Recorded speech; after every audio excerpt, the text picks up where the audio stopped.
ایک جاسوس ہے جو نیوی میں کام کرتا تھا امریکہ کا، اس کو کوئی اب 25 سال ہو گئے ہیں، اسرائیلی لابی اور اسرائیلی گورنمنٹ اس کو اب تک نہیں چھڑا سکی. تو اس کا 70% آپ کی آرمی لیتی ہے. تو یوں محسوس ہوتا ہے کہ جیسے 70% جو بجٹ ہے یہ فوجی کھا جاتے ہیں ہمارا. کہتے ہیں کہ پاپولر سینٹیمنٹ کے خلاف نہیں جانا. 57 اسلامی ملک ہیں. ہاں OIC. اب اس میں اگر آپ تھوڑی سی ریسرچ کریں، اور گوگل اور وکیپیڈیا نے بڑا آسان کر دیا ہے یہ کام، اس کا اپنا ریئیکشن دیں، ایڈیٹر کو خط لکھیں، ای میل کریں. مغرب میں بہت سے اخبار ہیں جنہوں نے پبلک اومبوڈسمین بنائے ہوئے ہیں. خواتین و حضرات، آج ہماری ڈسکشن میڈیا اور اس کے اسرار و رموز سے متعلق ہے.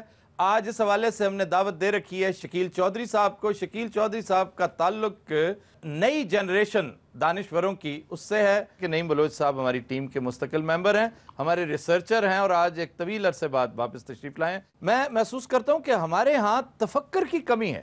ہم کسی چیز پر خود اس کو چیو نہیں کرتے، سنتے ہیں اور مکھی پہ مکھی مار دیتے ہیں. جی جناب.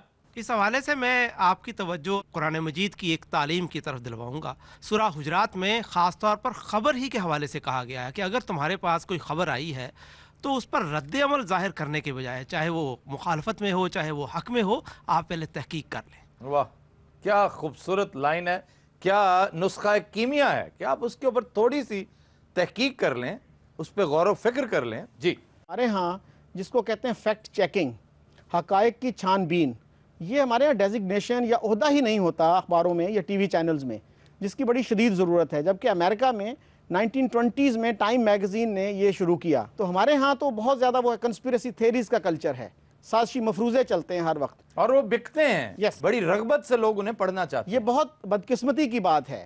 ایک دفعہ میں نے ایک سینئر جرنلسٹ سے یہ کہا کہ جی آپ کے اخبار میں اس طرح کی جو چیزیں چھپتی ہیں اس میں فیکٹ چیکنگ نہیں ہوتی. انہوں نے کہا جی اصل میں یہ ہے کہ ہمارے جو ہے نا مالکان وہ سمجھتے ہیں کہ اس طرح کی چیزیں بکتی ہیں تو یہ چلتا ہے. ریڈرز کو بھی اس طرف توجہ دینی چاہیے، جب وہ چیز پڑھیں اس کا اپنا ریئیکشن دیں، ایڈیٹر کو خط لکھیں، ای میل کریں. مغرب میں بہت سے اخبار ہیں جنہوں نے پبلک اومبوڈسمین بنائے ہوئے ہیں کہ کوئی شکایت ہے اخبار سے آپ کو تو آپ جا کے وہاں کمپلینٹ کر سکتے ہیں. محتسب کو بتائیں. محتسب وہاں اپوائنٹ کرتے ہیں وہ. یعنی ہر اخبار کا اپنا محتسب ہے. بہت سارے اخبار ایسے ہیں جنہوں نے اس طرح کے محتسب مقرر کیے ہوئے ہیں.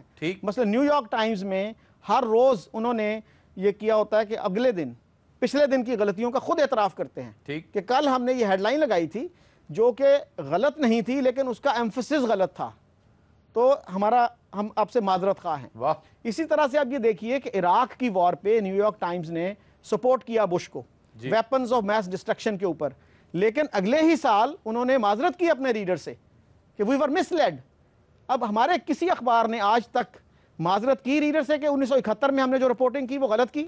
اچھا جناب، اس کے علاوہ یہ جو تاریخ کی ڈسٹورشن کا سلسلہ ہے یہ کب تک رہے گا؟ اس سے نجات نہیں مل سکتی؟ اب تھوڑا بہت عوام میں شعور اس حوالے سے آ رہا ہے، لیکن بہت سا کام اس سلسلے میں کرنا باقی ہے. مثلا فریڈم ایٹ مڈ نائٹ ایک کتاب تھی جو 1975 میں آئی، لیری کولنس اور ڈومینیک لیپ، ایک فرینچ ہے ایک امریکن ہے.